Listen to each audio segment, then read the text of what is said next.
Oi, fuck Roy Cohn. Fuck Roy Cohn. Fuck Roy Cohn.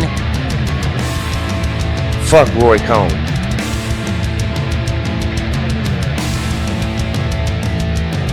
Fuck Roy Cohn. Oh yeah.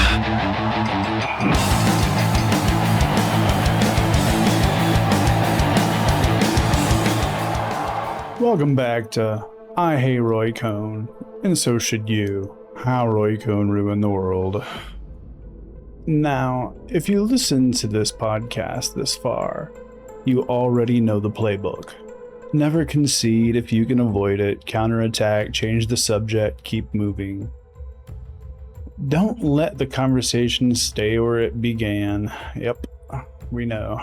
Now, whether you're studying 20th century political history, courtroom tactics, or media strategy, one lesson keeps appearing. Control the conversation. Now, today isn't really about Roy Cohn, to be honest. It's about something that psychologists would later spend decades studying, because there's another force at work. Not ideology, not charisma, not even persuasion. Familiarity. We're going to talk about illusory truth. The idea that the more that a lie is repeated, the more it becomes the truth. Now, Roy Cohn was well familiar with this tactic, but I digress. People ask all the time, how do you know when somebody is lying? And the honest answer usually is, you don't. Not immediately, at least. One statement tells you very little. People exaggerate and people simplify. People misunderstand and people genuinely change their minds. A single statement rarely proves very much. Time does. Because truth has one version. Reality happened exactly once. You don't have to remember the truth, it simply remains true. Human memory doesn't work that way, though. Our memories are influenced by repetition, emotion, confidence, and familiarity. And that, gang, is why societies create records. And documents and transcripts, audio, video, receipts. Because they remember what we don't. Now, psychologists have identified something called the Illusory Truth Effect. The name sounds technical, but the idea is simple. The more often we hear a claim, the more familiar it becomes. And familiarity can begin to feel a lot like accuracy. Notice what I didn't say, though. I didn't say repetition makes something true, because it doesn't. I said repetition can make something feel true. And that's an important distinction. Our brains are like shortcuts. When we hear something enough times, it starts to get a feeling of being established. Not because we verified it, but because we've heard it before. And that is why repetition is such a powerful communication tool. Not because it creates evidence, because it creates familiarity. Now, that's one of the reasons that I started this podcast, is not to catch people and not to embarrass anyone and not to score points. I care about something much simpler. Does today's story match yesterday's story? If it does, excellent. If it doesn't, why? That, gang, is the question that's worth investigating. So here's the method. 4 questions. What was said? What happened? Do those two things fit together? And if they don't, what explanation has been offered? That's it. No mind reading, no guessing motives, no assuming intent. Just compare the public record. Let's look at why this method matters now.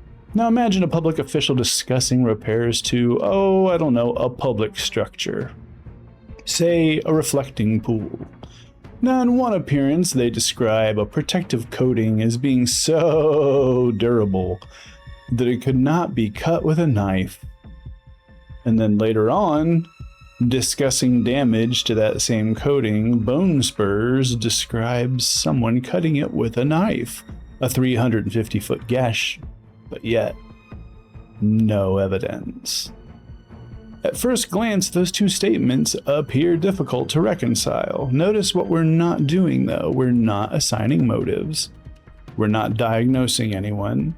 We're not beginning with a conclusion. We're beginning with a question. In these two public statements, both be true as presented. Now, if the answer is yes, then there should be an explanation. Perhaps they referred to different materials. Perhaps additional context changes the meaning. Perhaps new information became available. Those possibilities deserve examination.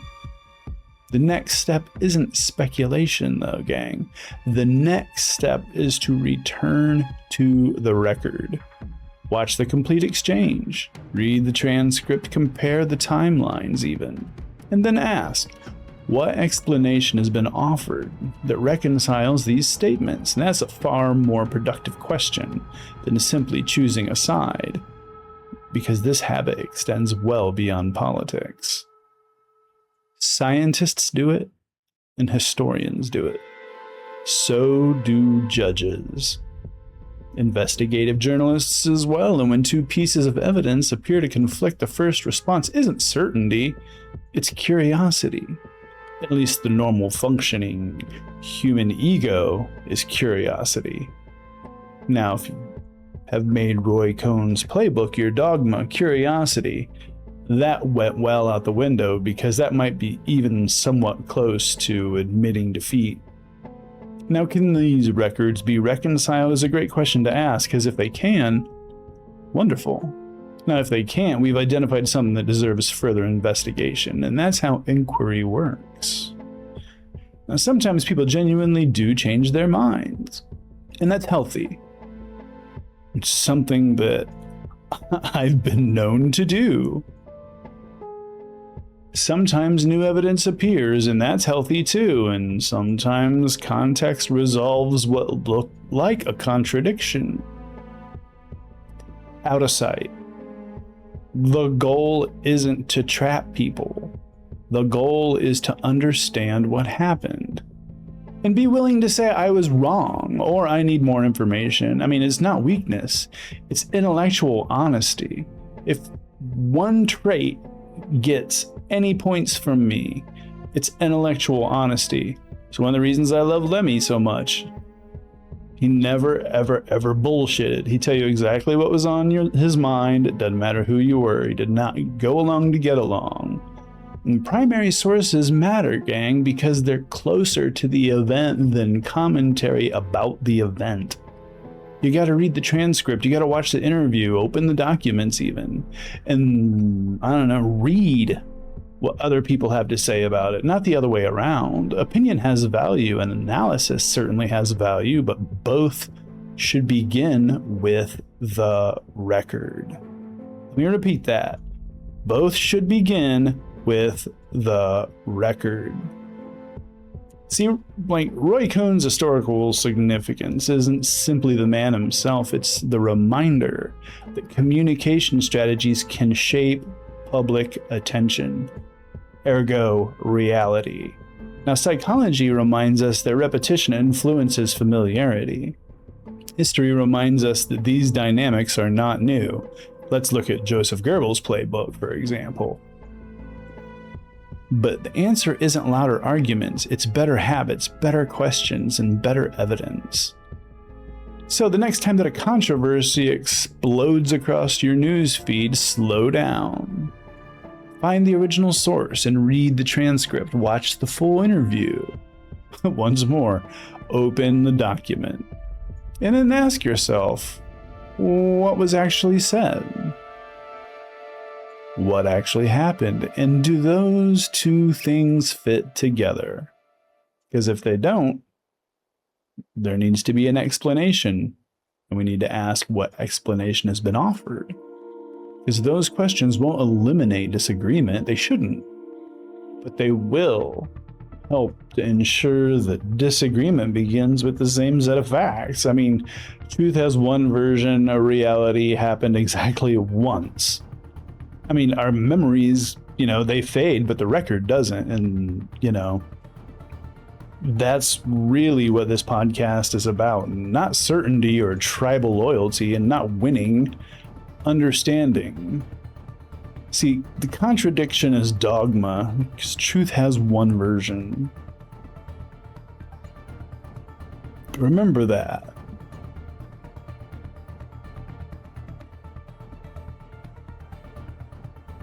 See, the thing is, one statement by itself doesn't always tell you much, because people misspeak and people change their minds, and like I said, people receive new information, and all those things happen.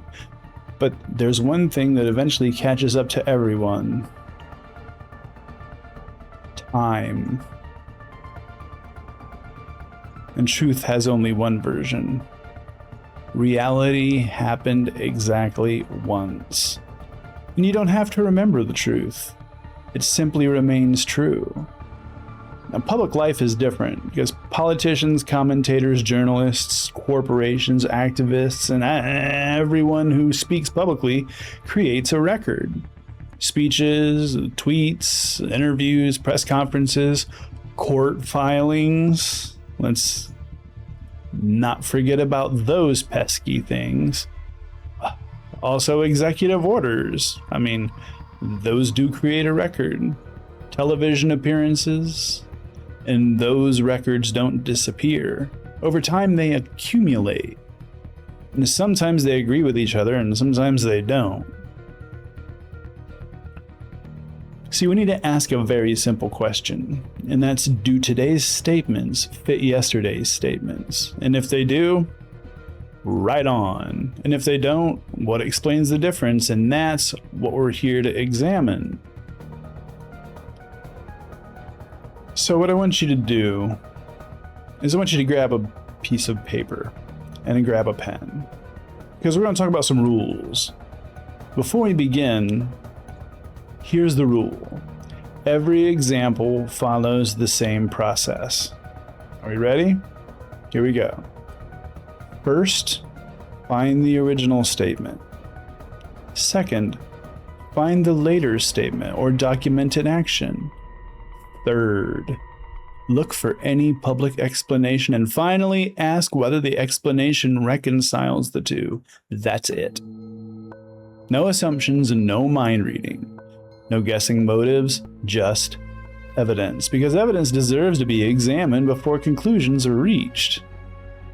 Let's do a receipt check real quick. The reflecting pool. Here's a simple example. One public statement described someone swimming the length of the White House reflecting pool and damaging its waterproof coating with a knife. Bone Spurs also made a statement describing that same coating as so durable that it couldn't be cut with a knife. Now, those two statements naturally raise a question. How do they fit together? Now, perhaps there's additional context, and perhaps one statement was shorthand. Perhaps one referred to a different circumstance. Those possibilities should be explored. The point isn't to mock the statements. The point is to recognize when the two public descriptions appear difficult to reconcile and ask for clarification. Let's do another receipt check, shall we? Let's go back to our good friend Project 2025.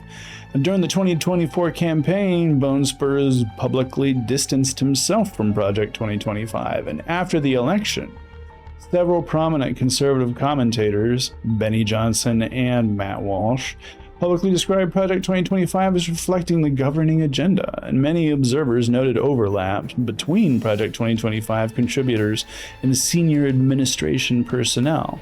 There is also a tracker.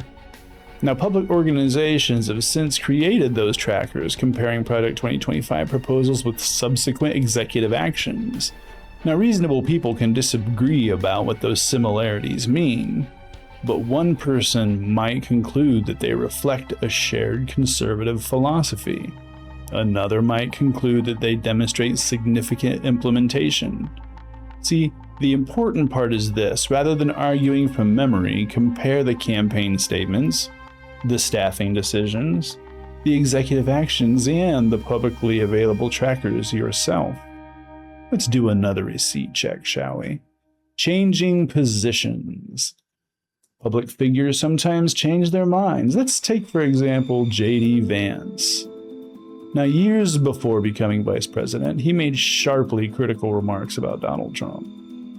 Now, later, he became one of Bone Spur's strongest defenders, unlike many political reversals. Vance has publicly acknowledged the earlier statements and said he changed his assessment after Trump's first term. Or, Peter Thiel groomed him to be vice president. I wonder which one. I don't know. Maybe before he met Peter Thiel and got all queer-eyed up with some eyeliner and a tailored suit and really taught how to lie. Remember, he said that he thinks that Donald Trump is America's Hitler. Those are his words, not mine. The important thing is that the earlier statements and the later statements and the explanation are all available for examination. That's the best part about receipts, gang. Now, let's do another receipt check, shall we? Foreign policy. Now, foreign policy often produces competing public explanations. Governments might describe military actions in terms of security, humanitarian concerns, regional stability, economics, or even energy, and those emphases sometimes evolve over time. And when they do, it's reasonable to ask, did circumstances change? Did new intelligence emerge? Or did the public explanation shift? The best place to begin isn't commentary, it's the record. Compare speeches, read official statements, and look at timelines. See whether the narrative changed, and if it did, whether officials explained why. Let's do another receipt check, shall we? Ongoing investigations. Another place where the receipts matter, asked ongoing and criminal investigations. I know, let's think for a second. Public officials sometimes make statements about what evidence exists, and while legislators, journalists, or courts later seek additional records. When that happens, it's important to distinguish between established facts, unresolved questions, and speculation. I mean, sometimes later disclosures confirm earlier statements, and sometimes they raise new questions. The responsible approach is to keep returning to primary sources as they become available, rather than filling gaps with assumptions. Now, what receipts can't do? Let's talk about that. See, receipts are powerful, but they have limits. A contradiction doesn't automatically prove someone intentionally lied, because people forget and people simplify, they misspeak, and they genuinely change their minds, but sometimes new information changes everything, and that's why context matters. Now, if you noticed, when people get called out on something and they don't want to actually take accountability for it, the first thing they'll run to is context. I mean, the goal is not to score points, and the goal is to understand what happens and why this matters, as healthy democracies depend on public accountability. Did you see where J.D. Vance was sitting with Bill Maher, and Bill Maher told him, hey, this whole either we win or it was rigged shit, it's got to go. It's got to stop. Because accountability doesn't begin with outrage. It begins with records, transcripts, documents, official statements, votes, orders, budgets, and reports. I mean, the more that we rely on primary sources, the less dependent we become on anyone else's interpretation. And that's a habit worth building regardless of your politics, gang. So, remember, the next time a controversy explodes, don't start with social media and don't start with reaction videos. Start with the original source, read the transcripts and watch the interview, open the document, and then ask yourself those 4 questions. What was said? What happened? How do those two things fit together? And if they don't, what explanation has been offered? If you need to grab a pen and paper, here it is. What was said? What happened? How do those two things fit together? And if they don't, what explanation has been offered? Those questions won't always give you easy answers, but they will usually give you better ones. Because politics doesn't benefit from blind loyalty. It benefits from careful examination. Evidence first, conclusion second. And until next time, present your evidence and fuck Roy Cohn. Oi, fuck Roy Cohn. Fuck Roy Cohn. Fuck Roy Cohn. Fuck Roy Cohn.